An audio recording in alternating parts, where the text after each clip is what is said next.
এই নবীজির ছোঁয়া যদি মানুষের জীবনের ভিতরে কল্যাণ আনতে পারে, ছোঁয়া, আমি দুই চারটা দেখাই। আল্লাহ রসুল শুধু ছুঁয়া দিছেন, তাও হাতের ছোঁয়া না, পিঠের ছোঁয়া।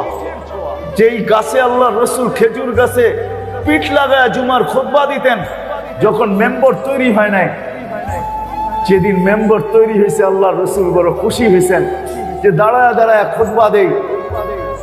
বয়সও হয়েছে, বৈশা খুতবা দেওয়ার সুযোগ হইল।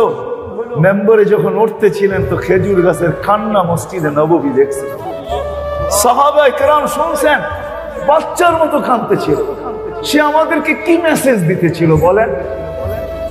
আজকে বিদ্বান, বুদ্ধিমান, বিবেকমান মানুষগুলাকে আমি প্রশ্ন করতে চাই, এই খেজুর গাছ আমাদেরকে কি মেসেজ দিল? যে যার পিঠের ছোঁয়া আমার জন্য এত বড় সৌভাগ্য, যে যার বিচ্ছেদ আমি সইতে পারি নাই, আমার মতো একটা বাকহীন, বাক শক্তিহীন শুকনা খেজুর গাছ আমি পর্যন্ত কাটতে বাধ্য হইতেছি, যার পিঠের ছোঁয়া আমার থেকে দূরে সরার কারণে। ও মানুষ, তুই যখন তার আদর্শের থেকে দূরে হস, তাহলে তোর জন্য কি করণীয় ছিল? একটু তুই বিবেক বুদ্ধি দিয়া ভাব। দুনিয়ার জীবনটাই তো শেষ না। একটু আগেই আমি বলছি, বয়সটাও আমাদের অধীন না, আর আমার কোনো অঙ্গই আমার কথা চলে না।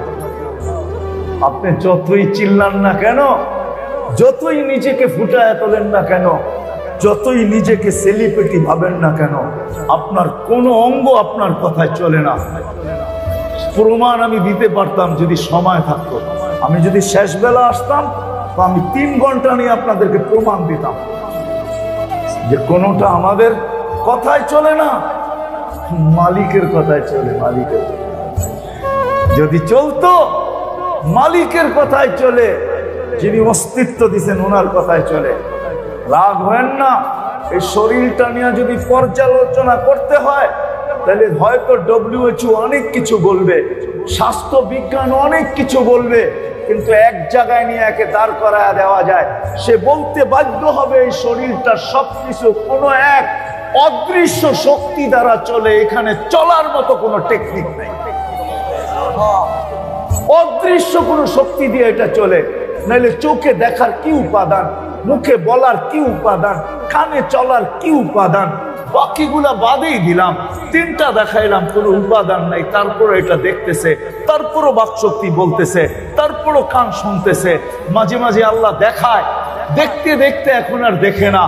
তুমি দেখো না কেন? চোখ তো তার জায়গায় আছে, কালকেও তো দেখতেছিলা। ডাক্তার পরীক্ষা করে বলে না, এখন আর দেখা যাবে না। আপনি এরকমই সারাটা জীবন কাটাইতে হবে। কেন দেখে না? মালিক দেখার যে একটা সংযোগ ছিল এখানে রহমতের, ওই সংযোগটাকে কেটে দিছে। বিদায় এখন আর 13 কোটি ক্যামেরা দিয়া 13 কোটি ক্যামেরা একসাথে ফেল, এখন একটা ক্যামেরাও দেখে না। এইখানে 13 কোটি ক্যামেরা, 2 চোখে 26 কোটি ক্যামেরা, 26 কোটি ক্যামেরা। সত্য এটাই নবীর আদর্শ। ওই খেজুর গাছ কাঁদতে ছিল, আল্লাহ রসুল এসে সান্ত্বনা দিয়েছেন। হাদিস উঠান, যদি তার ছোঁয়া এরকম বয়া নিয়ে আসতে পারে, তার আদর্শ কি নিয়ে আসবে বলেন? আপনাদের কাছে বিচার দিলাম, আপনাদের বিচার বলো, আপনাদের বিচার বিভাগ কি বলে? পিঠের ছোঁয়া, গুইসাবকে ইশারা করছেন, সে চিৎকার দিয়া বলতেছে লাব্বাইক ওয়া সাদাইক ইয়া যাইনাফা ইয়াউমিল কিয়ামা। তাও জীবিত হইয়া, মরা ছিল, ইশারা করছেন। আইয়ুহাদ দাব বলতে দেরি, সে চিৎকার দিতে দেরি করে না। আরবি ভাষায় লাব্বাইক ওয়া সাদাইক ইয়া যাইনাফা ইয়াউমিল কিয়ামা। ও দুজাহানের বাদশা, আমার ভাগ্য খুলে গেছে, কিয়ামত পর্যন্ত আমার আলোচনা চলবে, সারা জীবন আমার আলোচনায় মুখর থাকবে। মান আমানা আনতা খায়র আনতা রাসূল রাব্বিল আলামিন।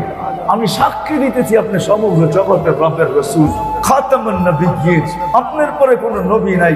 মান আমানা বিকা ফাস, যে আপনার আদর্শকে আদর্শ বানাবে সে আমার মতো ভাগ্যবান হবে, তারও ভাগ্য খুলবে। মান কাযিবা খাবা ওয়া খাসির, যে আপনাকে মানবে না চির হতভাগা। গাছ দূরে দাঁড়ায় আছে, আল্লাহ রসুল দূরে ঘুমায় আছে, জাবের রাদিয়াল্লাহু তাআলা আনহু বৈশা পাহারা দিতেছে, আল্লাহ রসুলের মাথার সামনে বসে আছে, আল্লাহ রসুল ঘুমাইতেছে। গাছ মাটির মতো, ওই মাছ গাছ মাটি মানুষের মতো হাঁটতে হাঁটতে আসতেছে, সব কিছুকে নিয়ে মাটিতে হেসরায় না, ঠিক দাঁড়ায় স্টিক হয়ে আসতেছে।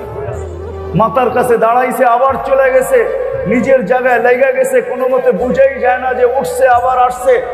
আল্লাহ রসুল ঘুমের থেকে উঠছে, জাবের রাদিয়াল্লাহু তাআলা আনহু বলতেছে, ইয়া রাসূলুল্লাহ, জাদু দেখলাম। বলছে, কিসের জাদু?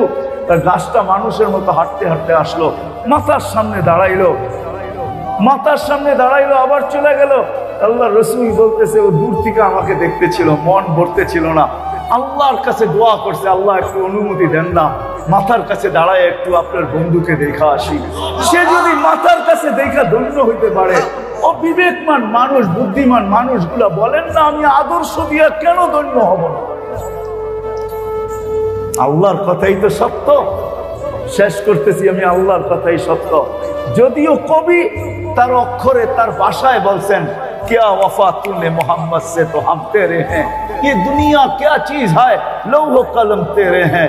আমার বন্ধু আদর্শকে যদি আদর্শ বানাও, দুনিয়া কি জিনিস? দুনিয়া কোনো জিনিস না, দুনিয়া কোনো দামই রাখে না। আমার বন্ধুর আদর্শকে আদর্শ বানাইতে দেরি, আমি তোমার হইতে দেরি হবে না। দুনিয়া কি? সমগ্র জগৎ তোর হাতে উঠায় আমি দিয়া দিব। এই জন্যই সাহাবাদের পক্ষে সম্ভব ছিলেন, জমিনে বসে সূর্য থামানো সম্ভব ছিল, আবার 27 কিলোমিটার সমুদ্রের উপরে ঘোড়া দৌড়াইয়া পার হওয়া সম্ভব ছিল না? ছিল না? হ্যাঁ, চলেন আমার সাথে, আমি ঘোড়া দেখায় দিই আপনাকে। পুরুষ তো পুরুষ, মহিলা সিং এখনো রাখা আছে ওই জায়গা। জান টিউনিসিয়া, আমি সফর করছি, আপনি কইরা আসেন। উম্মে হারাম যেই জায়গা দিয়ে উঠছেন, নদীর থেকে বাসতে বাসতে বাসতে বাসতে নৌকা ডুবে গেছে, কে কোন দিক চলে গেছে জানি না। উম্মে হারাম জঙ্গলে আইসা উঠছে, সিংহ উৎপাইতা ছিল যে আমার খাবার আসতেছে, বহুত দিনের ক্ষুধার্ত, মনে হয় আজকে মিলবে তো মিলবে, সৃষ্টির সেরাটাই মিলবে। যখন চোখে চোখ পড়ছে, উম্মে হারাম বলতেছে, আমি আল্লাহ আল্লাহ রসুলের গোলাম, থাবা দিলে জান তোর যাবে, আমার কিচ্ছু হবে না। ওই চিহ্ন এখনো রাখা আছে, জান। আমি তো চোখে দেখে বলতেছি, কোনো কিতাব পড়া না, জান রাখা আছে, এখনো চিহ্ন দেওয়া আছে। তো সিংহ বলছে, ভুল হয়ে গেছে, আমি চিনি নাই, মাফ করে দেওয়া যায় না? আমি সঙ্গী হারা, লোকালয় হারা, এই জঙ্গলে কোথায় লোকালয় আমার জানা নাই, মাপ এত তাড়াতাড়ি হবে না, আগে লোকালয় পৌঁছাও, তারপরে ভাববো তোমাকে মাফ করবো কি করবো না। তো সিংহ বলছে, পিঠে উঠেন, লোকালয়ে পৌঁছায় দিয়া পায়ের কাছে মাথা রেখে বসে, এইবার মাফ করা যায় না? যা, তোকে মাফ করে দিবে। সম্ভব এই জন্যই হয়েছে। শুধু এইখানেই তো শেষ না। আনাস ইবনে মালিক রাদিয়াল্লাহু তাআলা আনহু এক একটা দেখাইছেন। আলাপ যে মালিক রাদিয়াল্লাহু তাআলা আনহু বন্ধুদেরকে দাওয়াত দিয়েছেন, দস্তরখান আনা হয়েছে, দেখছে পুরাটাই ময়লায় ভরা। আনাস ইবনে মালিক রাদিয়াল্লাহু তাআলা আনহু উঠা দস্তরখানকে আগুনের ভিতরে নিক্ষেপ করছেন। সবাই তাকায় আছে, আরে দস্তরখান আগুনে। একটু পরে টান দিয়া বাহির করছেন, দস্তরখান ময়লা সব পুরা ছাই হয়ে গেছে। যারা দিছেন, দস্তরখান ফকফকে হয়ে গেছে। বন্ধুরা জিজ্ঞাসা করতেছে, আনাস, এই জাদু কোত্থেকে শিখলি? এটা জাদু না। বলে, তাইলে? বলে, মুহাম্মদুর রাসূলুল্লাহ সাল্লাল্লাহু আলাইহি ওয়াসাল্লাম এই দস্তরখানে খাইছিলেন। খাওয়ার পরে দস্তরখানে হাত মুছছেন। ওই দিন থেকে আমি দেখার জন্য যেই হাতের ছোঁয়া দস্তরখানে লাগছে, ওই হাত, ওই দস্তরখান দুনিয়ার আগুন খায় কিনা। ও দুনিয়ার মুসলমান, ও দুনিয়ার মুসলমান, যার হাতের ছোঁয়া লাগলে দুনিয়ার আগুন খায় না, তার আদর্শ জিন্দেগিতে আসলে তোমাকে জাহান্নাম খাবে তো খাবে কি করে, আমাকে বোঝাও। আসেন, পায়ে হাত রাখায়, শুধু অস্তিত্ব না। আসেন, শুধু অস্তিত্ব না, নবীর আদর্শ। যেই ক্ষেত্রে আসি, যেই সম্পর্কে আসি, আমি যেই ক্ষেত্রে আসি, পেশাগতভাবে যেই ক্ষেত্রেই থাকি না কেন, সম্পর্কগতভাবে আমি যেখানেই দাঁড়ায় থাকি না কেন, আমাদের প্রত্যেকের একটা সম্পর্ক আছে। কিন্তু কেউ বাবা, কেউ ভাই, কেউ জামাই, কেউ শ্বশুর, কেউ খালু, কেউ ফুফা, কেউ সমাজে কোথাও না কোথাও আছে। যেখানেই থাকি না কেন, নবীর আদর্শ। নবীর আদর্শ শিখা ছাড়া কসম খোদা এই সমাজটা যতই উন্নত করতে চাই না কেন, আমার ঘোরার জীবনের কিছু কাহিনী আপনাদেরকে শুনাইতাম যদি সময় থাকতো। আমি দুনিয়া ঘুরতে থাকি, আল্লাহ আমি ঘুরার মাধ্যমে আমি অনেক কিছু শিখতে থাকি, ঘুরার মাধ্যমে আমি অনেক কিছু শিখতে থাকি। 2019-এর কথা আছে, আমি যখন আমেরিকা আমার সফর হইতেছিল, কোনো এক এয়ারপোর্ট থেকে আমি বাহির হইতেছিলাম। তো যখন দিনদার ছেলে, আমাদের দিনদার ছেলে মাকে হুইল চেয়ার থেকে যখন কোলে কইরা গাড়ির সিটে বসাইতেছিল, মনে হয় 5 থেকে 7-10 হাত দূরে হবে, এক ইংরেজ মহিলা দাঁড়ায় কাঁদতেছিল। আমরা একসাথেই আসতেছিলাম, বাহির হইতেছিলাম। আমি একে জিজ্ঞাসা করলাম, তুমি কাঁদো কেন? বলছে এই দৃশ্য আমাকে কাঁদাইতেছে। আমার মনে হয় এই বৃদ্ধা এই ছেলের মাই হবে, অন্য কেউ হবে না। আমি বলছি তুমি সত্য বলছো, এটা তার মা। বলছে দৃশ্য আমাকে কাঁদাইতেছে, ছেলে মাকে কত যত্নে কত আদরে গাড়ির সিটে বসাইতেছে, আর আমি একজন বৃদ্ধা মহিলা। আমার সন্তান বৎসরে 2 বার আসে, একদিন মাদার ডে, একদিন ফাদার ডে। আমার সন্তান কোথায় হারায় গেছে আমি জানি না। আমি বলতে বাধ্য হয়েছি এটা আমার নবীর আদর্শ। আমার নবীর আদর্শ শিখাইছে যে মা কোন বয়সে হইলে তাকে কিভাবে যত্ন নিতে হয়, এটা আমার নবী শিখাইছে, এটা আমার নবীর আদর্শ। সত্য এইবারও আমি সেপ্টেম্বরের 10 তারিখে আসছি আমেরিকাতে। লস এঞ্জেলিসে যখন আমি ছিলাম, ওই দিনও আমি রাত্রে কাঁদতেছিলাম। সারাদিন আমার সাথে একজন মুসলমান পাকিস্তানি পাঠান, সে ভালো মতো হাঁটতেও পারে না, অনেক লম্বা, চিকন চাকন, বয়স 80-র উপরে। সারাদিন আমাদের সাথে ছিল। এশারের পরে যখন চলে যেতেছিল, তো মুসাফা করে চলে গেছে, আমি মনে করছি সে বাসায় যেতেছে। শেষ রাত্রে যখন আমি উঠছি, সাথীরা অনেকেই ঘুমন্ত ছিল, তাবলিগি সফর ছিল আমার। শেষ রাত্রে কিছু আমল থাকে, আমি যখন উঠা শেষ করে বাহিরে দাঁড়ানো ছিলাম বারিন্দায়, আমি দেখতেছি গেট থেকে ওই লোকটাই ঢুকতেছে, হাতে একটা পলিথিন আর গায়ে সিকিউরিটি গার্ডের পোশাক, সিকিউরিটি গার্ড।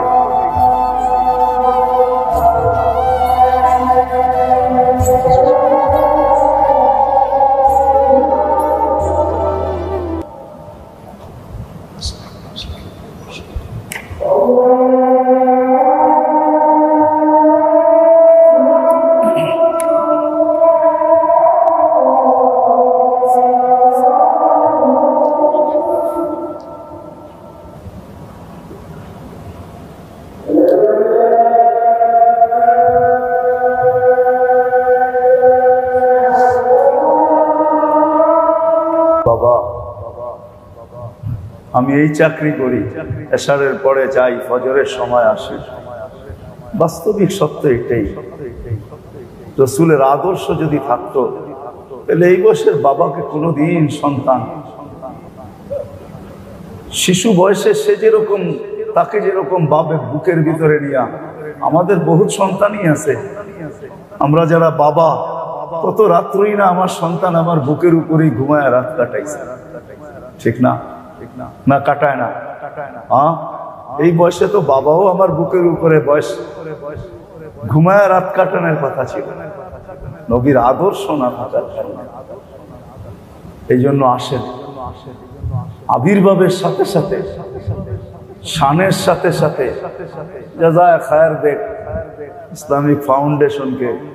আমি তো বলতেছিলাম এই বছর বাড়ির রবিউল আউয়াল থেকে যে এরকম সিরাতের আলোচনা পুরা মাস প্রত্যেক মসজিদে হওয়া উচিত ছিল, প্রত্যেকটা মহল্লায় হওয়া উচিত ছিল, যাতে আমরা জানি যে নবীর আদর্শ, নবী আমাদেরকে কি দিতে আসছেন, কি দিতেছেন, কি দিবেন। কসম খোদার এখনো কিন্তু চোখের পানি কবরে বসে ঝরাইতেছে। হায়াতুন নবী কোনো মামাতুন নবী না।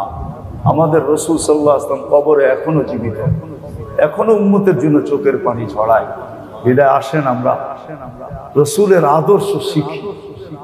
আলহামদুলিল্লাহ, রাসূলের আদর্শের উপরে ফাউন্ডেশনের বহুত কিতাব আছে, এগুলো নিজে কালেকশন করি, পড়ি, ওলামায়ে কেরামের তো অভাব নাই আমাদের দেশে। দুনিয়াতে একটাই দেশ, যে দেশের বিকল্প দুনিয়ার কোথাও নেই, সেটা বাংলাদেশ। আমি দুনিয়া ঘুরা বলতেছি, এই দেশের মতো সহজ শিক্ষা, আলেম ওলামা এই দেশের মানুষের মতো, আমি তো এখন এটাও বলি যে এই দেশের মতো আশেক দুনিয়ার কোথাও পাওয়া যায়। এদেশের মানুষ আল্লাহ আল্লাহ রসুলের আশেক সবচেয়ে বেশি। এই জন্যই এই দেশটা নিয়ে সারা দুনিয়া যাই বলুক না কেন, এই বিপর্যয় সেই বিপর্যয়, আমার মনে হয় এই দেশে কোনো বিপর্যয় কোনোদিন হবে না যতদিন এই পরিবেশ থাকবে। হ্যাঁ, আমি প্রমাণ দিতে পারি। করোনার আগে কতই না কথা হয়েছে বাংলাদেশের বিপর্যয় নিয়ে, কিন্তু করোনা নিয়ে 1 নম্বরের মালা যদি পড়া থাকে তো বাংলাদেশই পড়ছে। যে বাংলাদেশের চেয়ে করোনার ব্যাপারে এত তাড়াতাড়ি নিয়ন্ত্রণ দুনিয়ার কোন উন্নত থেকে উন্নত দেশ করতে পারে পারছে। গত ডিসেম্বর কেউ দেখাইতে পারে না যে 2 সপ্তাহ দেখাবে একজনও মারা যায় না। গত ডিসেম্বরে 2 সপ্তাহ ছিল, বাংলাদেশে একজনও মারা যায় না। এরকম শতবার ভূমিকম্প আসছে, তারপরে বাংলাদেশ নড়ে চড়ে পড়ে না, কোনো বিপর্যয় হয় না। ঢাকা শহর 7.8 ভূমিকম্প দেখছে। আমি শিক্ষিত মানুষগুলাকে প্রশ্ন করি, এরা আমাকে দেখাত মিডিয়ার মাধ্যমে যে দুনিয়ার কোন দেশে 7 পয়েন্ট ভূমিকম্প আসছে আর বিপর্যয় ঘটে না। ঢাকা শহরের মতো একটা ঘনবসতির শহর, পুরান টাউনের দিকে তাকাইলে তো আরো অন্যরকম মনে হয়, ঠিক না? কোনো বিপর্যয় ঘটে না, আসছে চলে গেছে। আমার মনে হয় সে ভুলে, হয়তো বল অনেক সময় দেওয়ালে ভুলেও বাড়ি খায়, সে মনে হয় ভুলে বাংলার জমিনে বাড়ি খাইছে। আল্লাহ বলছে বাড়ি খাইলি তো খাইলি কোথায়, ব্যাকে পিছনে যা। এই জন্য শতবার ভূমিকম্প আসে, কোনো বিপর্যয় হয় না, আর হবেও না। নাইলে মনে করেন আসছে বুলবুল 10 নম্বর মহাবিপদ সংকেত নিয়ে, কোনো বিপর্যয় হয়েছে? সামনে যত বিপর্যয়ের কথা শুনতেছি, আমার বিশ্বাস যতদিন এই পরিবেশ থাকবে, আমরা আল্লাহ আল্লাহ রসুলের আশেক থাকবো, এই জমিনে কোনো বিপর্যয় হবে না। আল্লাহ আমাদের সবাইকে আল্লাহর রসুলের আদর্শ শিখার তৌফিক নসিব করেন। ওমা আলাইনা ইল্লাল বালাগ। সুবহানাল্লাহি ওয়া বিহামদিহি। মদিনা মুনাওয়ারার ইমাম ছিলেন আসেম রহমতুল্লাহ আলাইহি। উনি যখন কেরাত পড়তেন তো পুরা মসজিদে নববী না, পুরা মসজিদের নববীর আঙ্গিনা না, দূর দূর পর্যন্ত কেরাত যখন মাগরিব এশায় ফজরে পড়তেন তো সুঘ্রাণ ছড়াইতে থাকতো। আবার যখন উনি কথা বলতেন তখন সুঘ্রাণ পুরা এলাকায় মোহিত হইতে থাকতো। তো সবাই একদিন জিজ্ঞাসা করছে, আসেন আপনি আমাদের ইমাম, আচ্ছা এই কথা বলেন, আপনি কথা বলতে থাকলে সুঘ্রাণের তুফান কোত্থেকে চলে, কেরাত করতে থাকলে সুঘ্রাণ কোত্থেকে আসতে থাকে? তো বলছে শোনো, বলার ছিল না কিন্তু বলতে বাধ্য হইলাম। আমি একদিন স্বপ্নে দেখি আল্লাহ রসুল শাইখাইনকে নিয়ে আসছেন। শাইখাইন চিনেন? আবু বকর আর ওমর রাদিয়াল্লাহু তাআলা আনহু, ওনারা শাইখাইন। ওনাদেরকে নিয়ে স্বপ্ন যুগে আসছেন। আর আয়েশা বলছে, আসেম তোমার কেরাত বড় সুন্দর, একটু কোরআন শোনাও তো। তো বলছে, ইয়া রাসূলুল্লাহ, কোরআন আপনার উপরে নাযিল হয়েছে আর আমি শোনাবো? আল্লাহর রাসূলের অনুরোধে কোরআন শুনাইছেন, যতটুকু শুনাইতেছিলেন। তো যখন কোরআন শোনানো শেষ, আল্লাহর রাসূল সাল্লাল্লাহু আলাইহি ওয়াসাল্লাম বলছেন, আসেম জিহ্বা বাহির করো। তো যখন জিহ্বা বাহির করছেন, স্বপ্নের ভিতরে আল্লাহর রাসূল নিজের লোয়াব তার জিহ্বায় মাইখা দিছেন। ওই দিন থেকে যখন মুখ খুলতেন তো সুঘ্রাণের তুফান বাহির হইতে থাকে। যার থুতুতে এরকম সুঘ্রাণ, তার আদর্শে কি সুঘ্রাণ? আজকে তো আমরা দুনিয়াকে আদর্শ দেখাইতে পারি না, যার কারণে দুনিয়া আমাদের উপরে আঙ্গুল উঠায়। আল আহাদুস সামাদ الذي لم يتخذ صاحبة ولا ولد خلق الخلق وأحصاهم عدد رفع السماء بقدرته بغير عمد بسط الأرض بقدرته على ماء الجمد قسم الرزق فلا ينسى من خلقه أحد ولم يكن له كفوا أحد الحي القيوم علي العظيم جواد الكريم فعال لما يريد والصلاة والسلام على حبيبنا المصطفى والمجتبى الذي بعثه إلى الجن وإلى الإنس وإلى الأبيض وإلى الأسود بشيرا ونذيرا داعيا إلى الله رحمة للعالمين شفيع المذنبين حريص بالمؤمنين رؤوف رحيم صلى الله عليه وعلى آله وأصحابه وأتباعه إلى يوم الدين أما بعد فأعوذ بالله من الشيطان الرجيم بسم الله الرحمن الرحيم هو الذي أرسل رسوله بالهدى ودين الحق ليظهره على الدين كله وقال جل جلاله لقد كان لكم في رسول الله أسوة حسنة وقال رسول الله صلى الله عليه وسلم تركت فيكم أمرين لن تضلوا ما تمسكتم بهما كتاب الله وسنة رسوله وقال صلى الله عليه وسلم من تمسك سنتي عند فساد أمتي فله أجر 100 شهيد أو كما قال عليه الصلاة والسلام বাংলাদেশের জাতীয় মসজিদ বাংলাদেশের একমাত্র ইসলামী ফাউন্ডেশন আয়োজিত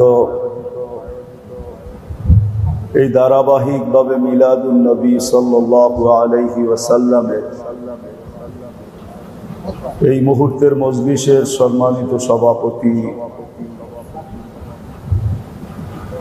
আগন্ত মুসলমান ভাইয়েরা, কোরআন হাদিস থেকে যতটুকুই তেলাওয়াত করলাম আশা রাখি একই সামনে রেখে অতি অল্প সময় কিছু কথা রাখবো। সাথে সাথে সকলের কাছে দোয়ার দরখাস্ত, আল্লাহ আমাকে আপনাদেরকে সমগ্র শ্রোতাকে সঠিক জিনিসকে বোঝা, শিখা এবং মানার তৌফিক দান করে।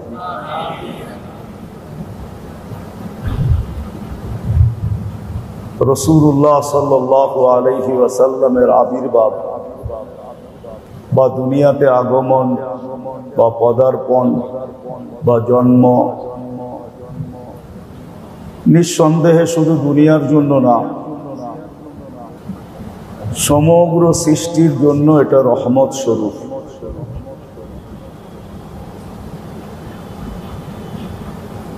আর এটা স্বয়ং রব্বে কায়নাত, সমগ্র জগতের মালিক, আমাদেরও মালিক, আমাদেরও প্রভু, ওনারই ঘোষণা আমা আরসালনাকা ইল্লা রাহমাতাল লিল আলামিন। রাসূলুল্লাহ সাল্লাল্লাহু আলাইহি ওয়াসাল্লাম সমগ্র সৃষ্টির জন্য ওনার আবির্ভাব রহমত স্বরূপ। ওনার অস্তিত্বটাই সমগ্র সৃষ্টির জন্য রহমত স্বরূপ। যদি একটু পিছিয়ে যাই তাহলে হয়তো এটাও বলা যেতে পারে যে সমগ্র সৃষ্টি যেন ওনার রহমতের ছোঁয়ায় তৈরি। আপনি বলেন, আমি বলি, আকাশ বলেন আর জমিন বলেন, সূর্য বলেন আর চন্দ্র বলেন, নক্ষত্র বলেন আর তারকারাজি বলেন,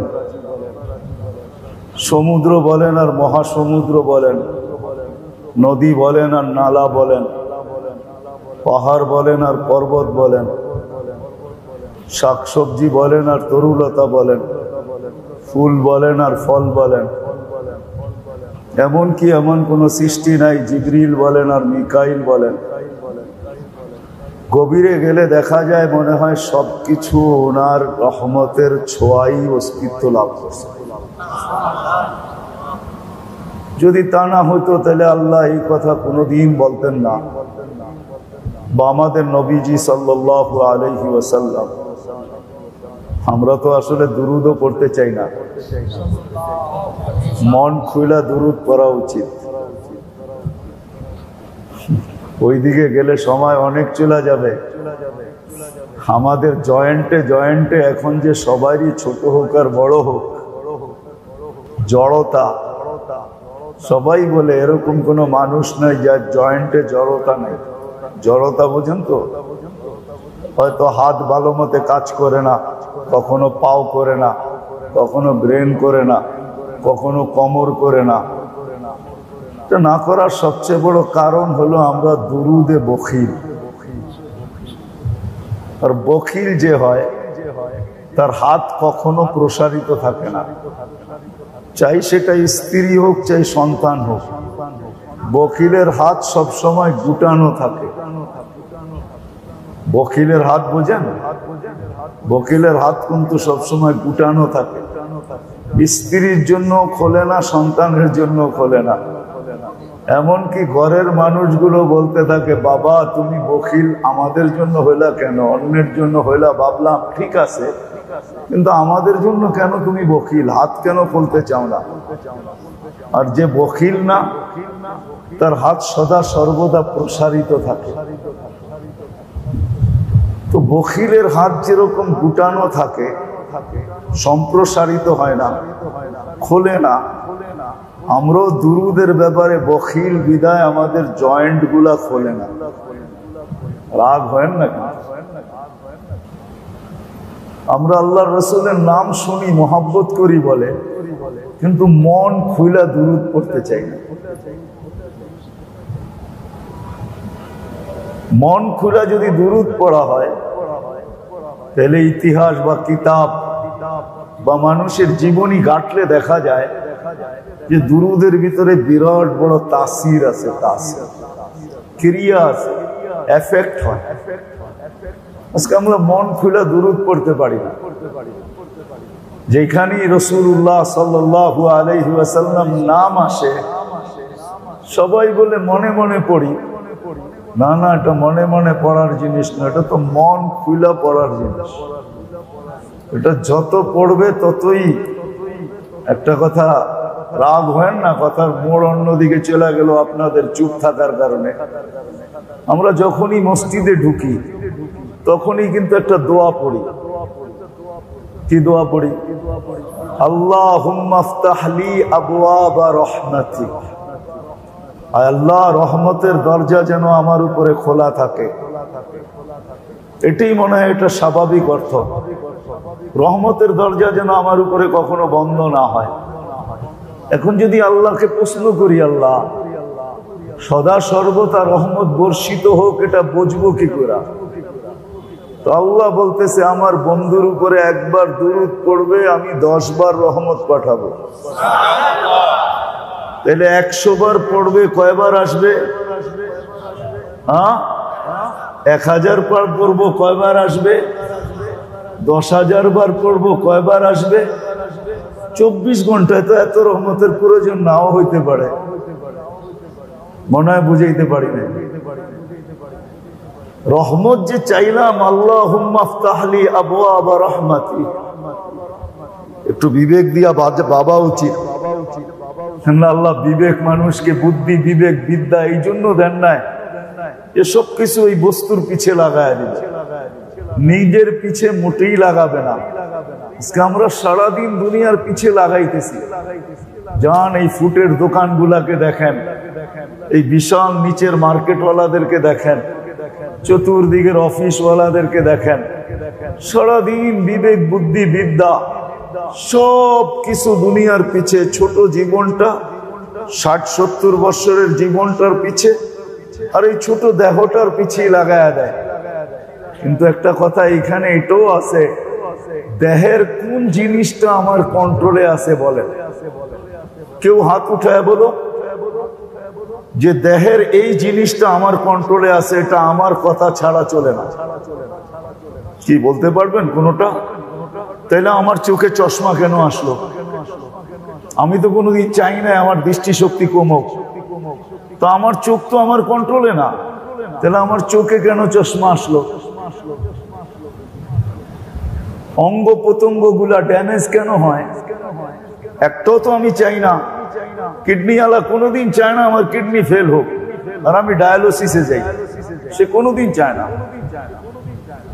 হার্টওয়ালা কোনোদিন চায় না যে আমার হার্টের ভিতরে কোনো সমস্যা হোক, কোনো অঙ্গেই। এমনকি আমরা এতটুকুও পছন্দ করি না যে আমার একটা কাটার খোঁচা লাগে। কি লাগে না লাগে না? হোঁচট খাই না খাই না? রাস্তায় কখনো পিছলায় পড়ি না? অ্যাক্সিডেন্ট হই না? ওই ব্যক্তি কি চাইতেছিল নাকি পদ্মা ব্রিজ যেদিন উদ্বোধন হলো, সে কি চাইতেছিল নাকি যে আমার অ্যাক্সিডেন্ট হোক, আমার অ্যাক্সিডেন্টের খবর সারা মিডিয়ায় যাক? আর চিরদিনের জন্য বাইকালাদের জন্য এই পদ্মার স্বপ্নের ব্রিজ বাইক দিয়া অতিক্রম করার এক স্বপ্ন, এটা স্বপ্নই থেকে যাক আর কোনোদিন বাস্তবায়ন না হোক, এটা কি সে কোনোদিন চাইতো নাকি? সে চাইতো যে আমি একটু পরে দুনিয়াকে তাক লাগাইতেছি, ভিডিও করতে করতে পার হইতেছি, একটু পরে মিডিয়া আমার ভিডিও যাবে, না জানি একদিনে 18 কোটি মানুষের ভিতর থেকে 36 কোটি মানুষও হয়তো লাইক দিতে পারে, ভিউজ আসতে পারে। তার জানা ছিল না সামনে মালাকুল মউত দাঁড়ানো। আমরা যে রহমত চাই, মসজিদে ঢুকতেই রহমত চাই, কিন্তু কখনো ভাবছি এই রহমতটার ধারা কোত্থেকে, কোন জায়গার থেকে আমার উপরে ধারাটা চলতে থাকবে। 1 সেকেন্ডের জন্য রহমতটা আমার উপরে, এই ধারা অব্যাহত হবে না, লাইনটা বিচ্ছুত হবে না। কিন্তু সুযোগ তো ছিল। আল্লাহ তো বলেই দিছেন, আমার বন্ধুর উপরে একবার দুরূদ করবে আমি 10 বার রহমত পাঠাবো। তোমার রহমত কত প্রয়োজন বলো? কিন্তু এইখানেই তো আমরা বখিল, যার কারণে আমাদের অঙ্গ প্রত্যঙ্গ গুলা সব ওটার মতোই জড়তা লেগে আছে। বিদায় কারো সর্বনাশ, কারো পৌষ মাস। মনে হয় বুঝাইতে পারি না, না বোঝেন নাই। কি বলছেন? কারো পৌষ মাস, কারো সর্বনাশ। দেখা যাইতেছে মেডিসিন ওয়ালাদের পৌষ মাস, ডাক্তারদের পৌষ মাস, যদিও ওরা বিরুদ্ধে চলে যাবে। সারাদিন ওষুধ খাইতেছি, ডাক্তার দেখাইতেছি, কিন্তু এটা কোনোদিন ভাবি নাই যে রহমতের ধারা আমার উপরে চলতে থাকলে আমার শরীরের সব জড়তা দূর হয়ে যাবে। কেননা একমাত্র রহমতের দ্বারাই তো এটা পরিচালিত। আল্লাহ এক জায়গায় বুঝাইছেন, রহমতি ইলাইকা নাসির, ও মানুষ 24 ঘন্টা আমার রহমত তোর উপরে বর্ষিত হয়। যদিও নাকি মাসিয়াতুকা ইলাইয়া সাইদ, 24 ঘন্টা তোর নাফরমানি আমার দিকে উঠতে থাকে। তুই নাফরমানি সাপ্লাই দিতে থাকিস, আমি রহমত সাপ্লাই দিতে থাকি। তুই নাফরমানি করতে থাকিস, আমি রহমত পাঠাইতে থাকি। তুই নাফরমানিতে অভ্যস্ত, আমি রহমতে অভ্যস্ত। তোর নাফরমানি মজা লাগে, আমার রহমত পাঠাইতে মজা লাগে। তুই নাফরমানি ভালোবাসিস, আমি রহমত পাঠাইতে ভালোবাসি। কেননা আমি রহিম, তুই তো রহিম না। কখনো মাও চোখের পানি ছেড়া বলে, বেটা তুই বুঝবি কি, তুই তো মা না, তুই মা হলে বুঝবি মা জিনিসটা কি। বাবাও বলে তুই বুঝবি কোত্থেকে, তুই তো বাপ হইস না, তুই বুঝবি কোত্থেকে।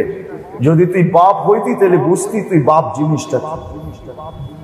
সত্য এটাই। তো ওইখান থেকে চলে গেছি, কোত্থেকে জানি হারায় গেলাম। সূত্র কোথায় ছিল? শুধু আপনাদের চুপ থাকার কারণে। যে দুরূদ যখন পড়তে হয় তখন মন খুইলা পড়া চাই, নাইলে আল্লাহ এই কথা কোনোদিন ওইখান থেকে বাহির হয়ে গেছি। আল্লাহ এই কথা কোনোদিন বুঝাইতেন না যে আল্লাহর রাসূলের রহমতের ছোঁয়ায় সমগ্র সৃষ্টির অস্তিত্ব। এই জন্যই আদম আলাইহিস সালামকে কোন পর্বে আল্লাহ বলছিলেন, উনি জিজ্ঞাসা করছিলেন মান হুয়া কাতাবতু ইসমাহু মা ইসমিক, উনি কে? সব জায়গায় আপনার নামের সাথে ওনার নামটা মিলানো দেখি। আবার এটাও আল্লাহর রসুল থেকেও পাওয়া যায়। আল্লাহর রসুলও কোনো সময় অভিযোগ করছিলেন, আল্লাহ তাকাইলে তো দেখি অনেককে অনেক কিছু দিছেন, আমাকে কি দিছেন? কাউকে কালিম, কাউকে রুহুল্লাহ, কাউকে খলিলুল্লাহ, কাউকে সফিউল্লাহ, কাউকে জবিহুল্লাহ। এক এক নবীর এক একটা উপাধি আছে, আমাকে কি দিলেন? তো আল্লাহ বলছে সবার চেয়ে বড় যেটা ওটা আপনাকে দিছে। বলছে সেটা আবার কি? বলে ইদা যুকিরতু যুকিরতা মাই, যখন আমার স্মরণ হবে তো আপনার স্মরণ বাধ্যতামূলক হবেই হবে। এই জন্য লা ইলাহা ইল্লাল্লাহ পড়লে মুহাম্মাদুর রাসূলুল্লাহ আসবেই আসবে। আশহাদু আন্না মুহাম্মাদ, আশহাদু আল্লা ইলাহা ইল্লাল্লাহ মুয়াজ্জিন বললে আশহাদু আন্না মুহাম্মাদুর রাসূলুল্লাহ বলবেই বলবে। শুধু এই দুনিয়াতে না, আরশেও লেখা আছে ইন্নানি আনাল্লাহ লা ইলাহা ইল্লা আনা মুহাম্মাদুন আবদি ওয়া রাসূলি। আমি আল্লাহ, আমি ব্যতীত কোনো আল্লাহ নাই, মুহাম্মাদুর রাসূলুল্লাহ, মুহাম্মদ আমার বান্দা এবং আমার রাসূল। তারপরে আল্লাহ দুনিয়াকে ঘোষণা দিয়েছেন, মান আমানা বি ওয়া আতা রাসূলি আদখালতুহুল জান্নাতা বিআহদি, যে আমাকে রব বলে মানবে, যে আমার নবীর আদর্শকে নিজের জীবনের আদর্শ বানাবে, আমি আমার দায়িত্বে তাকে জান্নাতে প্রবেশ করাবো। তো আদম আলাইহিস সালামও জিজ্ঞাসা করছিলেন, কে আপনার নামের সাথে নাম সংযুক্ত? প্রশ্ন যদিও লম্বা, আল্লাহ লম্বা জিজ্ঞাসা করছেন কোথায় কোথায় দেখলেন, কিন্তু আদম আলাইহিস সালামের জবাব ছিল কোথায় দেখি নাই এটা বলেন। দেখি নাই কোথায়? এমনকি জান্নাতের প্রত্যেকটা বস্তুর ভিতরে এই কালেমা খচিত, জান্নাতের গেটও এই কালেমা লাগানো। হায় হায়, আজকে তো আমরা চিনি না এই কলেমা, না আল্লাহ চিনি না রসুল চিনি। আসলে যারা চিনে তারা সত্যের পথ পায়। বাইজিদ বোস্তামি রহমতুল্লাহ আলাইহি শুধু এই কলেমা দিয়া বাইজিদ বোস্তামি রহমতুল্লাহ আলাইহির জীবনের একটা কাহিনী আছে, বড় লম্বা। খ্রিস্টান পাদ্রীরা 5 লক্ষ পাদ্রী ওনাকে 62টা প্রশ্ন করছিলেন, উনি 62টা প্রশ্নেরই জবাব দিছেন। তারপরে উনি একটা প্রশ্ন করছেন, যে দেখো আমি তোমাদের 62টার জবাব দিলাম, আর সমুচীন জবাব একটাও তোমরাই স্বীকার যেতেছ, একটাও ভুল না। আমি একটা প্রশ্ন করব, জবাব দিবে তো? তো সব পাদ্রীরা বলছে অবশ্যই দিব। বলছে বলো জান্নাতের চাবি কি? একটা প্রশ্ন। তো পাদ্রীদের যে হেড ছিল সে বলছে আমি জবাব জানি, কিন্তু দিলে মনে হয় আমার জাতি মানবে না। তো বাকি পাদ্রীরা বলছে আপনি জবাব দিয়া দেন, সে একটা জবাবের উত্তর পাওয়া এটা তার অধিকার, বিচারে এটাই বলে দেন, আমরা মাইনা নিব। বলছে লা ইলাহা ইল্লাল্লাহ মুহাম্মাদুর রাসূলুল্লাহ বলতে দেরি, এক বৈঠকে 5 লক্ষ পাদ্রী মুসলমান হইতে দেরি করেন। আমরা তো জানি না কলেমা।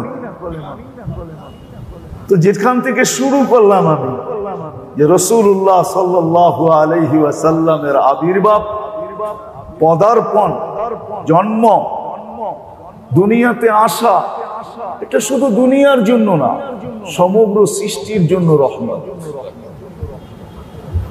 বরং সমস্ত সৃষ্টির অস্তিত্বের রহমত।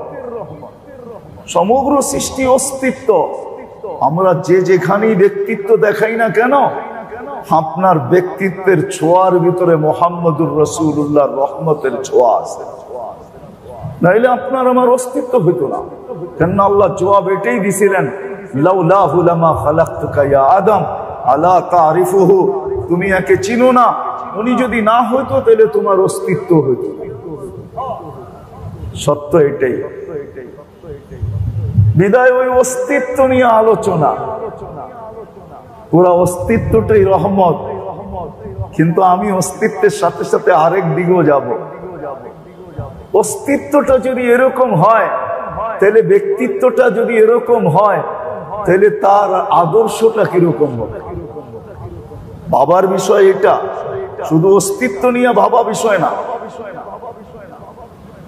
বা আবির্ভাব নিয়ে ভাবা বিষয় না। আজকে তো আমরা আবির্ভাব নিয়ে ভাবি, অস্তিত্ব নিয়ে ভাবি, কিন্তু আদর্শ নিয়ে ভাবা উচিত। যে যার অস্তিত্ব সমগ্র জগতের জন্য রহমত, তাহলে তার আদর্শ কিরকম রহমত ভাবেন। যার অস্তিত্ব, যার অস্তিত্ব সুগ্রাণ আর সুগ্রাণ হয়। উম্মে আইমান দায়ী ছিলেন আব্দুর রহমান ইবনে আউফ রাদিয়াল্লাহু তাআলা আনহুর আম্মা উম্মে আইমান।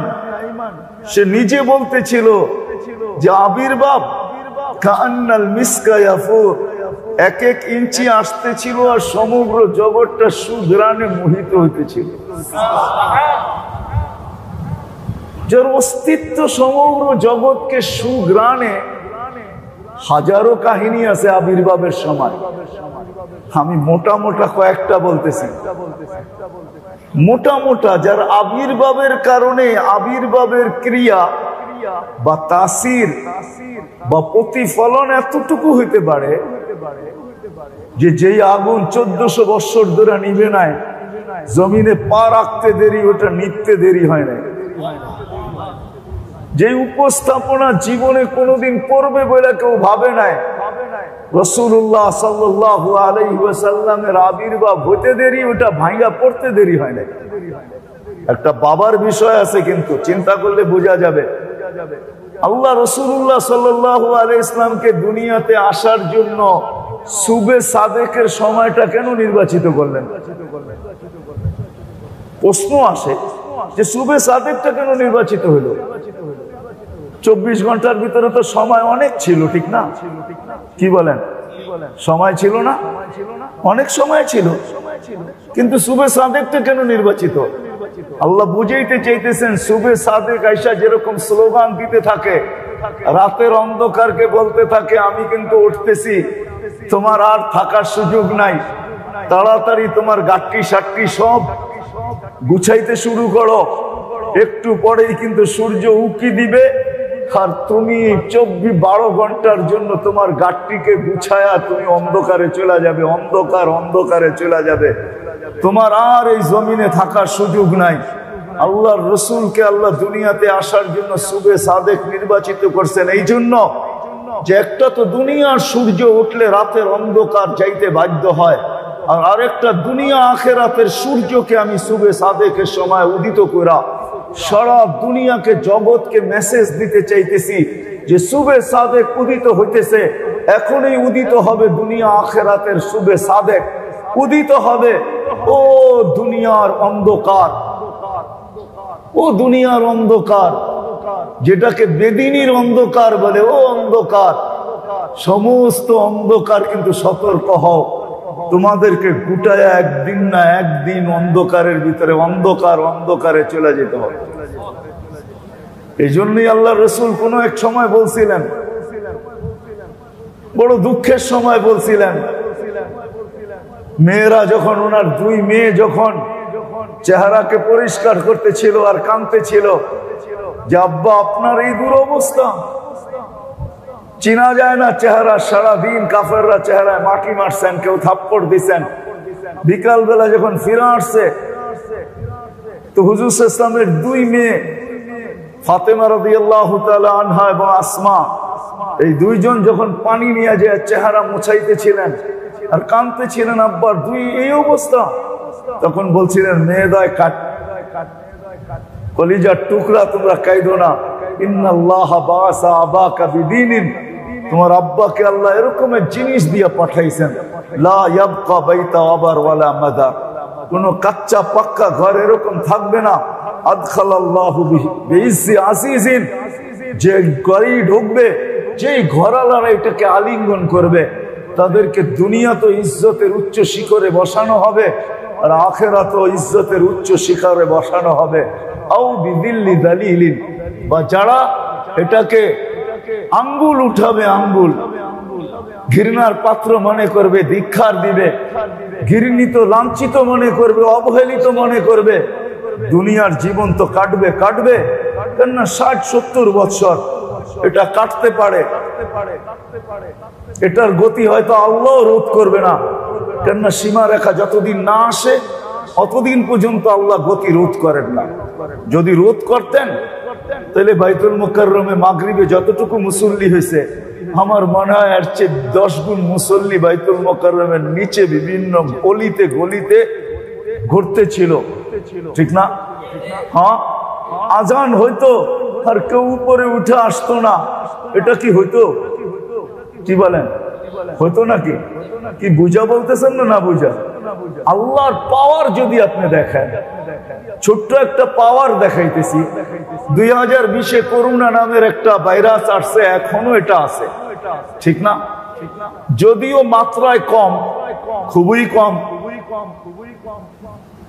ছোট একটা ভাইরাস যেটাকে দেখতে হলে মাইক্রোস্কোপ দরকার। দূরবীন ছাড়া যেটাকে দেখা যায় না, মাইক্রোস্কোপ ছাড়া দেখা যায় না।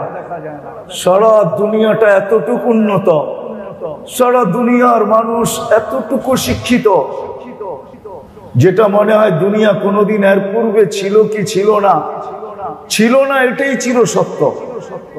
সামনে এর চেয়ে শিক্ষিত হইতে পারে কিন্তু কম হবে না। সারা দুনিয়াকে জিরোর নিচে নামায়া লকডাউনে ঢুকায়া দিচ্ছে।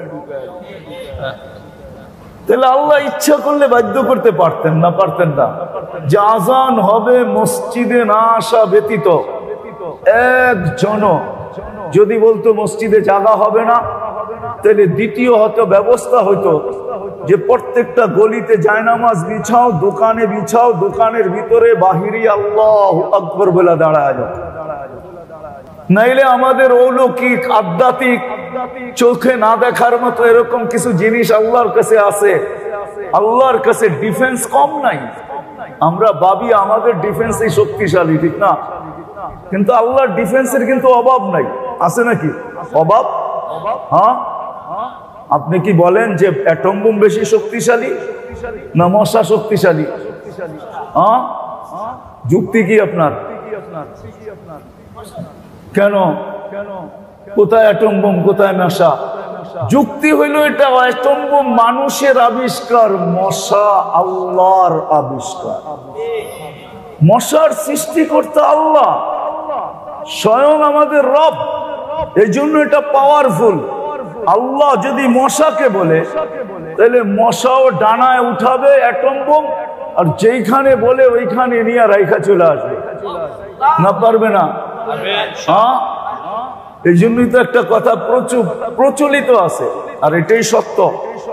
উট যদি উঠ হয়, উট যদি উঠ থাকে, সুয়ের ছিদ্র যদি ছিদ্র থাকে, আল্লাহ যদি চায় তাহলে এই ছিদ্রের ভিতর দিয়া উঠকে আল্লাহ দৌড়ায় নিতে পারে, সুতা বানায় না, দৌড়ায় নিতে পারে। বিশ্বাস হয়? এটার নামই আল্লাহ। তো রাসূলুল্লাহ সাল্লাল্লাহু আলাইহি ওয়াসাল্লামের আবির্ভাব সমগ্র জগতের জন্য রহমত।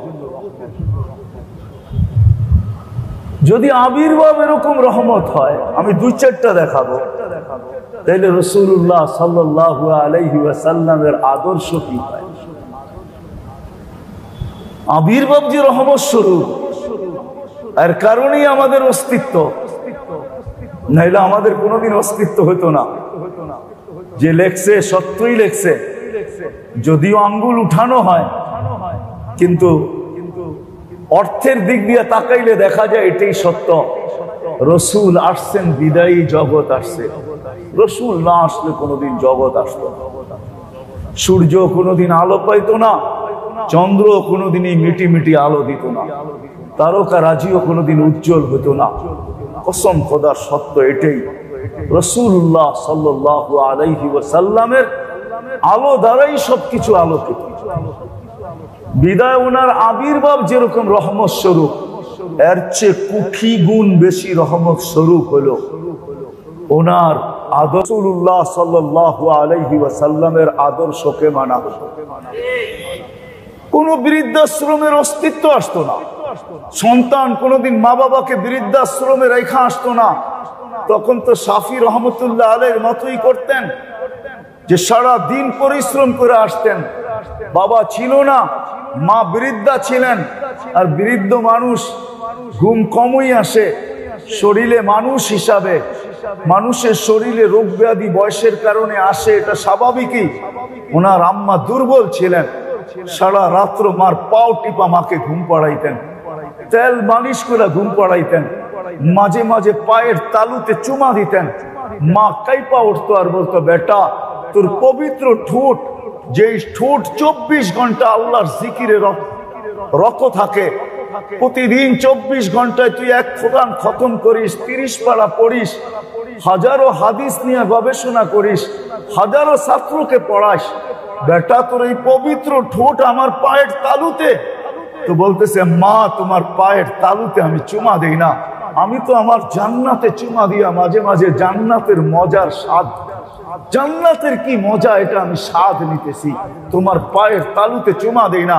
যদি নবীর আদর্শকে দেখা হইতো, মিলাদের সাথে সাথে আবির্ভাবের সাথে সাথে যদি আদর্শ দেখা হইতো, তাহলে কোন সন্তান কসম খোদার মা বাবাকে কোনোদিন বৃদ্ধাশ্রমে দিয়া রাত্রে আইসা ঘুমাইতে পারে আমার মনে হয় কোনোদিন সম্ভব ছিল না। আপনি আমাকে যুক্তি দিয়ে বুঝান।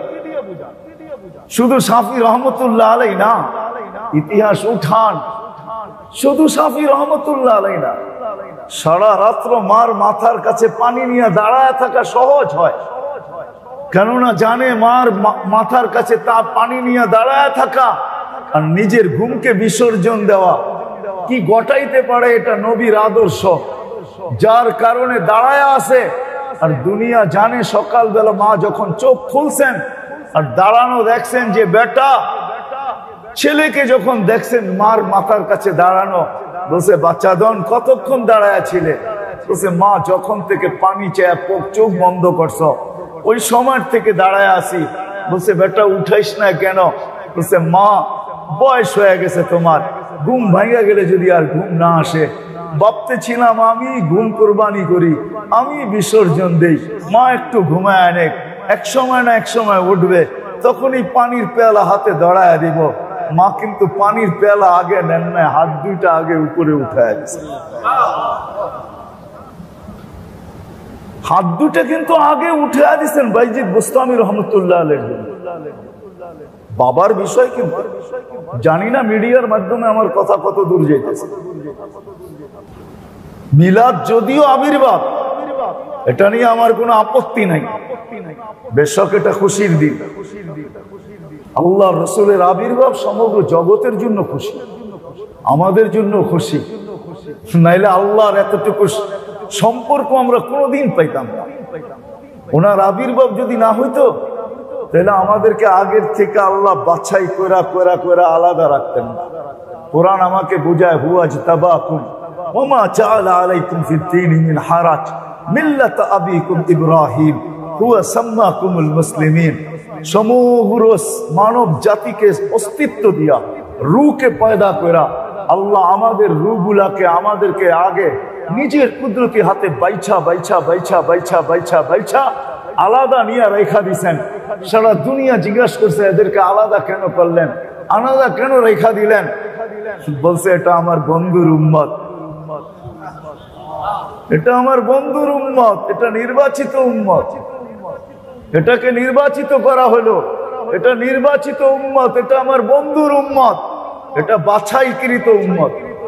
এই জন্যই এক রিওয়ায়াত মনে উঠলো, এই জন্য বলতেছি, এই উম্মত যখন পুলসিরাতের পাশে যাবে আর এদের নূর যখন দুজক দেখবে, নূরুহুম ইয়াসআ বাইনা আইদিহিম ওয়া বিআইমানিহিম, কারণ নামাজের যত জায়গায় নামাজে ব্যবহার হয়, উজুতে যতটুকু ব্যবহার হয়, কিয়ামতের দিন এটার থেকে নূর ফুটা বাহির হবে, ফোয়ারা বা নূরের নূর আর নূর বাহির হবে। দুজক যখন দেখবে যে এই মানুষগুলা এত নূর আর নূর, আলো আর আলো, জিজ্ঞাসা করবে মানান তোমরা কারা? তো সবাই বাবনিয়া দুজককে বলবে, ওহো তুমি আমাদেরকে চিনো না, সারা দুনিয়া চিনে, তুমি আমাদেরকে চিনো না? তো বলবে নাহনু উম্মাহ উখরিজাত লিন-নাস, তুমি জানো না আমরা কারা? নাহনু উম্মাহ, আমরা ওই উম্মত যাদেরকে আল্লাহ নির্বাচিত করছেন, ইজতাবাহুমুল্লাহ, যাদেরকে আল্লাহ নির্বাচিত করছেন, উখরিজাত, যাদেরকে আল্লাহ স্বয়ং প্রেরণ করছেন, উখরিজাত লিন-নাস, আমরা আমাদের জন্য যাই না, আমরা তো মানুষের জন্য গেছি। তুমি চিনো না নাহনু উম্মাহ খায়রা উম্মাহ, আমাদের চেয়ে উত্তম কোন উম্মত আল্লাহ পয়দা করেন না। তুমি আমাদেরকে চিনো না নাহনু উম্মাতুল কুরআন, আমরা কোরআনওয়ালা উম্মত। চিনো না আমাদেরকে, চিনো না আমাদেরকে নাহনু উম্মাতা মুহাম্মদ ওয়া আহমদ, আমরা মুহাম্মদ সাল্লাল্লাহু আলাইহি ওয়াসাল্লামের উম্মত, নাহনু উম্মাতুল মারহুমা। তুমি চিনো না আমাদেরকে? দয়ার চাদরটা দেখো মনে হয় না আমাদের গায়ে আল্লাহ দয়ার চাদর পড়ায়া দিয়েছে। উম্মাতুল হাম্মাদুন, আমরা প্রশংসনীয় উম্মত। এমন কোন নবী আসে নাই মাসালুহুম ফিত তাওরাত ওয়া মাসালুহুম ফিল ইনজিল, এমন কোন নবী আসেন না, এমন কোন রাসূল আসেন নাই, এমন কোন কিতাব আসে নাই যে আমাদের প্রশংসায় ওটা ভরা না ছিল। আরো লম্বা আছে, ঘন্টাভর শোনাবে, তারপরে দোজখ বলবে পাপ চাই, আমি ভুল করে ফেলছি। তাবুরুনা কাইলা তাশউর, তোমরা তো এরকম গতিতে পার হবে যে তোমাদের খবরই না হয় পৌঁছার কখন পার হয়। মেরে দোস্ত, সত্য এটাই, রাসূলুল্লাহ সাল্লাল্লাহু আলাইহি ওয়াসাল্লামের আবির্ভাব এটা খুশি, তার অস্তিত্ব খুশি। অস্তিত্ব যদি খুশি না হইতো তাহলে সাহাবা কেন গরমের দিন বসে থাকতেন? চতুর্দিকে বসে আছে গরমের দিন, জিজ্ঞাসা করতেছে কি করবে? কাম জমা করব। কেন? ঈদের দিন ব্যবহার করব। সত্য এটাই, আল্লাহর রাসূল সাল্লাল্লাহু আলাইহি ওয়াসাল্লামের ঘামের ভিতরে ওই সুঘ্রাণ ছিল। দুনিয়া কোনোদিন ওই কোন কেমিস্ট্রি ওই সুঘ্রাণ বানানোর ক্ষমতা রাখে না। জমিনে কোন কেমিক্যাল আল্লাহ দেন নাই যেটা মিলাইলে মুহাম্মদুর রাসূলুল্লাহ সাল্লাল্লাহু আলাইহি ওয়াসাল্লামের গায়ের ঘামের ঘ্রাণ, ওই ঘ্রাণ আবিষ্কার করতে পারে। ওটা তো দূরের কথা, ওই কবরে আপনি এখনো যায় দেখতে পারেন, মাস্টার কবর এখনো রাখা আছে, ফিরাউনের বাড়ির কৃতদাসীর কবর এখনো রাখা আছে, যেই কবর থেকে এখনো সুঘ্রাণ বাহির হয়। যার নাকে একবার লাগছে, আমার বিশ্বাস মউত পর্যন্ত কোনো পারফিউমের কাছে পারফিউম মনে হবে না। আমি অ্যাড্রেস দিতে পারি, আপনি যে নাকে লাগায় আসতে পারেন। প্রতিদিন হাজারো মানুষ এখানে যায় ওই সুঘ্রাণ নাকে লাগানোর জন্য। যার নাকে একবার লাগে ও দুনিয়ার কোনো পারফিউমকে পারফিউম মনে করে না, লাগাইতে গেলে ওই ঘ্রাণ মনে হয় যেন অন্তরাল থেকে ছুটে আইসা ওকে ধিক্কার দিতে থাকে। এই ঘ্রাণ তোর নাকে লাগার পরে তুই আর ঘ্রাণ লাগাস তো লাগাস কি করে? আর আল্লাহ রাসূলের ঘ্রাণ। তাবেঈ ছিলেন, মদিনা মুনাওয়ারার ইমাম ছিলেন আসেম রহমতুল্লাহ আলাইহি। উনি যখন কেরাত পড়তেন তো পুরা মসজিদে নববী না, পুরা মসজিদে নববীর আঙ্গিনা না, দূর দূর পর্যন্ত কেরাত যখন মাগরিব এশায় ফজরে পড়তেন তো সুঘ্রাণ ছড়াইতে থাকতো। আবার যখন উনি কথা বলতেন তখন সুঘ্রাণ পুরা এলাকায় মোহিত হইতে থাকতো। তো সবাই একদিন জিজ্ঞাসা করছে, আসেন আপনি আমাদের ইমাম, আচ্ছা এই কথা বলেন, আপনি কথা বলতে থাকলে সুঘ্রাণের তুফান কোত্থেকে চলে, কেরাত করতে থাকলে সুঘ্রাণ কোত্থেকে আসতে থাকে? তো বলছে শোনো, বলার ছিল না কিন্তু বলতে বাধ্য হইলাম। আমি একদিন স্বপ্নে দেখি আল্লাহ রাসূল শাইখাইনকে নিয়ে আসছেন। শাইখাইন চিনেন? আবু বকর আর ওমর রাদিয়াল্লাহু তাআলা আনহু, ওনারা শাইখাইন। ওনাদেরকে নিয়ে স্বপ্ন যুগে আসছেন। আর আয়েশা বলছে, আসেম তোমার কেরাত বড় সুন্দর, একটু কোরআন শোনাও তো। তো বলছি, ইয়া রাসূলুল্লাহ, কোরআন আপনার উপরে নাযিল হয়েছে আর আমি শোনাবো? তো আল্লাহর রাসূলের অনুরোধে কোরআন শোনাইছেন, যতটুকু শোনাইতেছিলেন। তো যখন কোরআন শোনানো শেষ, তো আল্লাহর রাসূল সাল্লাল্লাহু আলাইহি ওয়াসাল্লাম বলছেন, আসেম জিহ্বা বাহির করো। তো যখন জিহ্বা বাহির করছেন, স্বপ্নের ভিতরে আল্লাহর রাসূল নিজের লোয়াব তার জিহ্বায় মাইখা দিছেন। ওই দিন থেকে যখন মুখ খুলতেন তো সুঘ্রাণের তুফান বাহির হইতে থাকে। যার থুতুতে এরকম সুঘ্রাণ, তার আদর্শে কি সুঘ্রাণ? আজকে তো আমরা দুনিয়াকে আদর্শ দেখাইতে পারি না, যার কারণে দুনিয়া আমাদের উপরে আঙ্গুল উঠায়। যদি আদর্শ দেখাইতে পারতাম তাহলে দুনিয়া আঙ্গুল উঠাইতো না। বরং মাথা নত করে এই আদর্শের ছায়ার নিচে আসেন। রাগ ভেন না, আমি তো নবীর কথাই বলবো, আর কার কথা বলবো? জীবনের এটাই বানায় নিছি যে দুইটাই বলবো, আর তৃতীয় কোনোটা বলবো না, তিনটাই বলবো, চতুর্থ আর বলবো না। আল্লাহ বলবো, নবী বলবো, সাহাবা বলবো, আর বাহিরে কোথাও যাব না। এটাই জীবনের মিশন। তো যেটা বলতেছিলাম, থুতুতে যদি এরকম গ্রান হয়, আদর্শে কিরকম গ্রান বলেন? বিবেক দিয়া ভাবেন। যেটা আমি প্রথমে দেখাইছি, নবীর আদর্শ যখন জীবনে আসে তো কসম খোদা, নবীর আদর্শ যদি আমাদের ভিতরে ধারণ করা হতো, নবীর আদর্শ দেখাইতেছে। 3 দিন পর্যন্ত কামায় আনতে পারেন নাই, 3 দিন পর্যন্ত চুলা জ্বলে নাই আলী রাদিয়াল্লাহু তাআলা আনহুর ঘরে। 4th দিন সকালে যাইতেছেন আর বলতেছেন, ফাতেমা দোয়া করো আজকে যেন কিছু জুটে। হাসান হোসাইন খিদায় কাতর, ছোট মেয়েটাও খিদায় কাতর, সারা দিন অপেক্ষমান। ফাতেমা রাদিয়াল্লাহু তাআলা আনহা একটু পরপরই পর্দা উঠায়া দেখেন আলী আসে কিনা রাদিয়াল্লাহু তাআলা আনহু। যখন বিকাল হয়ে গেছে তো আসতেছে, দেখতেছেন যে দূরের থেকে দেখা যাইতেছে আসতেছে, কিন্তু হাত দুইটা খালি, চেহারাটা মলিন। যখন বিলকুল কাছে চলে আসছে, আওয়াজ এখন আর পর্দার বাহিরে যাবে না, পর্দা নষ্ট হবে না। তো ডাক দিয়ে জিজ্ঞাসা করতেছে, আলী? চোখে চোখ পড়ছে, বলছে চেহারা মলিন কেন? তো বলছে, ফাতেমা আজকেও কিছু জুটে না। তো স্ত্রী সান্ত্বনা দিতেছেন, আমি আদর্শ দেখাইতেছি। স্ত্রী সান্ত্বনা দিতেছেন, ওয়াজাদনা শাকারনা লাম নাজিস সাবারনা। আলী পাবো তো শুকরিয়া আদায় করব, না পাবো তো সবর করব। দুনো অবস্থায় আল্লাহ আমাদের সাথে, আল্লাহ আমাদেরকে ভালোবাসবেন। ইউহিব্বুস সাবিরিন ওয়া ইউহিব্বুশ শাকিরিন। আল্লাহ আমাদের সাথে। আলী আল্লাহ যাদের সাথে থাকে, ফালা ইউনাসিবু লানা আন নাকুনা মাহজুন।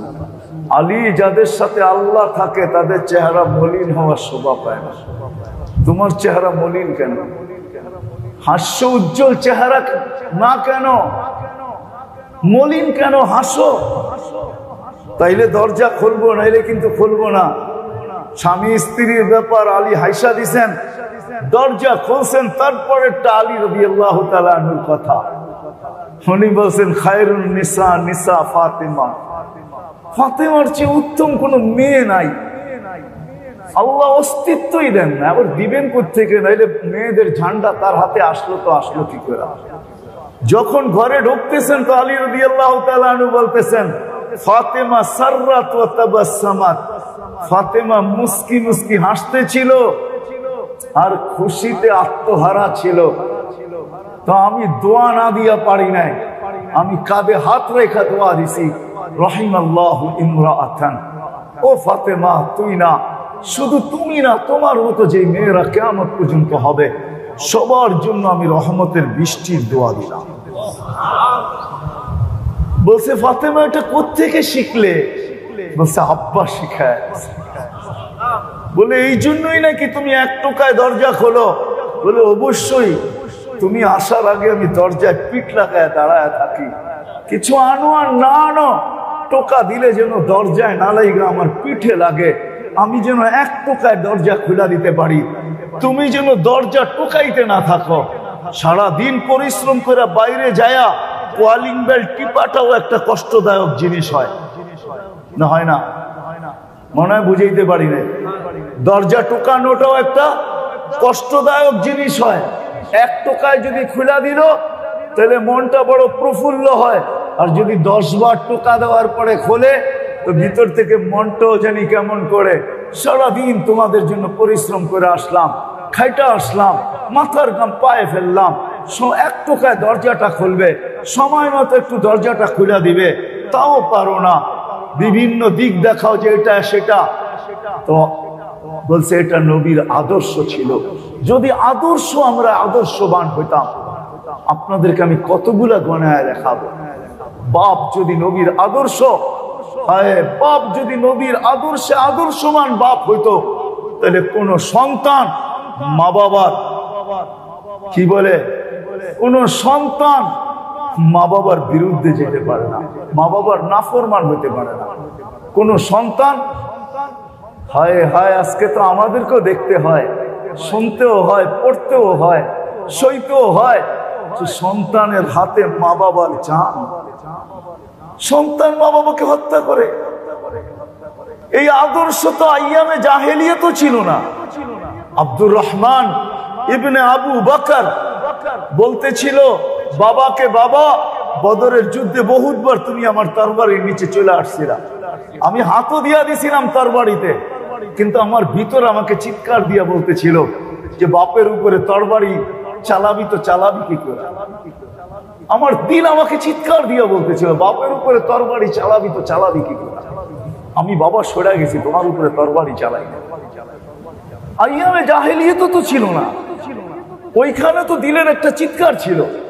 আজকে নবীর আদর্শের থেকে দূরে আমি এই বাংলাদেশের কেন্দ্রীয় মসজিদের চত্বর থেকে বুঝাইতে চাইতেছি আজকে আমার জাতিকে, নবীর আদর্শে যদি আদর্শবান বাপ হইতো, বাপ হওয়ার আগে যদি বাপ হওয়ার আদর্শ শিখত যে বাপের জন্য নবীর আদর্শ কি, তাহলে কোন সন্তান মা বাবার বিরুদ্ধে যেতে পারে না, কোন সন্তান মা বাবার নাফরমান হইতে পারে না।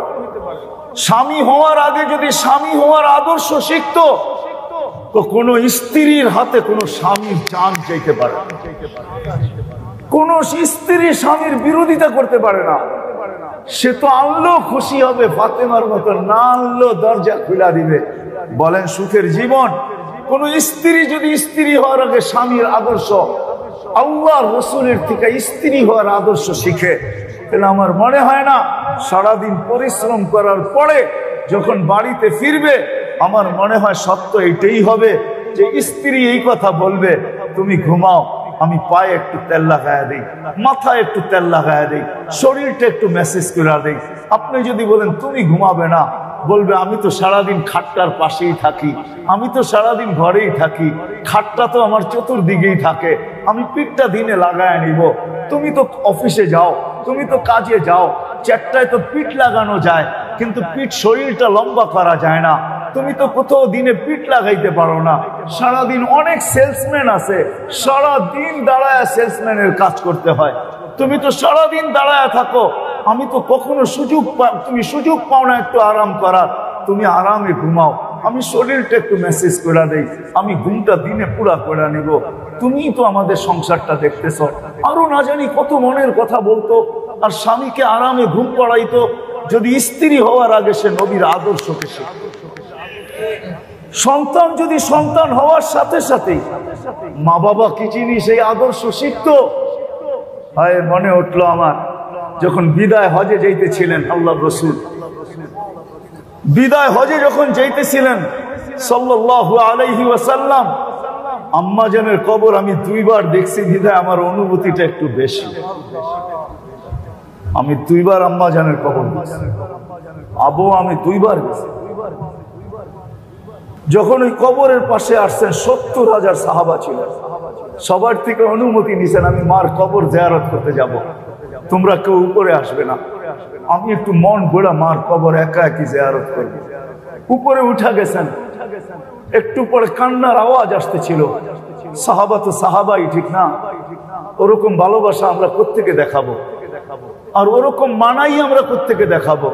সামিনা ওয়া আতানা, কোরআন যাদের প্রশংসা করেন, কোরআন যাদেরকে দুনিয়ায় থাকা অবস্থায় 1500 মেডেল দিচ্ছেন, 1500, কোরআনে 1500 আয়াত আছে সাহাবাদের সামনে। ওলামা একরাম ভালো মতে নোট করে নিয়ে যান, 1500 আয়াত আছে সাহাবাদের প্রশংসায়। আপনি আঙ্গুল উঠাইলে হবে কি? কিছু আসে যায় না। আল্লাহ সর্বশেষ মেডেল যেটা দিচ্ছেন, কুল্লুন ওয়াদাল্লাহুল হুসনা, নবীজি বলে দেন সবার সাথে আমার জান্নাতের ওয়াদা। দুনিয়া যত আঙ্গুল উঠাক তাতে কিছু আসে যায় না। সাহাবা কান্না সইতে পারতেছিলেন না। আলী রাদিয়াল্লাহু তাআলা আনহু তখন ছিলেন না, উনি ইয়ামানে ছিলেন, উনি হজে এসে শরীক হয়েছেন ইয়ামান থেকে। ছিলেন উসমান রাদিয়াল্লাহু, আবু বকর সিদ্দিক রাদিয়াল্লাহু তাআলা আনহু, ওমর রাদিয়াল্লাহু তাআলা আনহু, উসমান রাদিয়াল্লাহু তাআলা আনহু। তিনজনের পায়ে ধরছেন যে সাহাবায়ে কেরাম উপরে যাও না, কান্নার আওয়াজ আসতেছে। আমাদের কলিজার টুকরা, চোখের মনি, মাথার দাঁত, আমাদের জীবন মুহাম্মদুর রাসূলুল্লাহর কান্নার আওয়াজ কেন আসতেছে? তিনজন উপরে উঠছেন তো আল্লাহ রসুল মার মাথার কাছে বসে কাঁদতেছিলেন আর বলতেছিলেন, উম্মি উম্মি। মা 6 বছর বয়সে এইখানেই মা বুকে নিয়ে দুনিয়ার থেকে চলে গেছেন। ওইখানে 6 বছর বয়স ছিল মুহাম্মদুর রাসূলুল্লাহ সাল্লাল্লাহু আলাইহি ওয়াসাল্লামের। ওইখানেই বুকে টাইনা নিয়ে বলছিলেন, কুল্লু হাইয়িন মাইয়িতুন, প্রত্যেক জীবিতকে মরতে হয়, কুল্লু জাদীদিন বাল, সমস্ত নতুনকে পুরান হইতে হয়। বেটা আমি চললাম, শুধু এক মহিলা ছিল, উম্মে আইমান ছিল, আর কেউ ছিল না। আর মুহাম্মদুর রাসূলুল্লাহ 6 বছর বয়সে ছিলেন। জানি না কবর এই মহিলা কি করে দিয়েছেন। এখনো লোকালয় বহুত দূরে, আর 1400 বছর আগের লোকালয় কেমন ছিল এটা আল্লাহই জানে। ওই 6 বছর বয়সে মাকে ওইখানে রেখে আসছেন। আজকে বিদায় হজে যাইতেছেন, পড়ায় 62 বছর বয়স, 63-র কাছাকাছি। কেননা বিদায় হজের থেকে আয়েশা বেশি দিন দুনিয়াতে ছিলেনও না, আর বিদায় হজেই বলে আসছিলেন, লা তাজিদু বাদা আম্মিহিম হাদা, এই বছর পরে আর তোমরা আমাকে পাবে না, আমি অচিরেই আল্লাহর ডাকে সাড়া দিয়ে চলে যাব। অল্প সময়ই চলে গেছে। মুহররম, সফর, রবিউল আউয়াল, জিলহজ, তারপরে আসছে মুহররম, তারপরে আসছে সফর, তারপরে 12ই রবিউল আউয়াল। 2.5 থেকে 3 মাস ছিলেন হজের পরে, তারপরে দুনিয়া ছেড়ে চলে গেছেন। পড়ায় 63 বছর বয়স। ওই সময় মার কবরে উঠছেন, চোখের পানি ছাড়তেছিলেন আর বলতেছিলেন, মা মা, তুমি যদি আজকে জীবিত থাকতি, আমি যদি নামাজ শুরু করতাম, সূরা ফাতিহা পড়ার পরেও সূরাও শুরু করতাম, তুই যদি আমাকে ডাক দিতি, তাহলে তুই যদি না চাই না আমাকে ডাক দিতি মুহাম্মদ বইলা, আমি নামাজ ছেড়া দিয়া চিৎকার দিয়া উঠতাম, লাব্বাইক ইয়া উম্মি। ও মা, তুই রইলি না, তুই আমার সুখের দিন দেখলি না, বাবাকে তো দেখেনি। আজকে যদি সন্তান নবীর আদর্শ শিখে, তাহলে কোন সন্তান মা বাবাকে বৃদ্ধাশ্রমে রেখে আসতে পারে, কোন মা বাবাকে নিজের গ্রেজে রাখতে পারে না, কোন মা বাবাকে অবহেলা করতে পারে না। আর কথা আমি লম্বা করতে চাই না, এখানেই শেষ করতে চাই। হায় মেরে দোস্ত, 2-1টা আরো মনে চাই যে আপনাদেরকে শুনাই, যেই নবীজির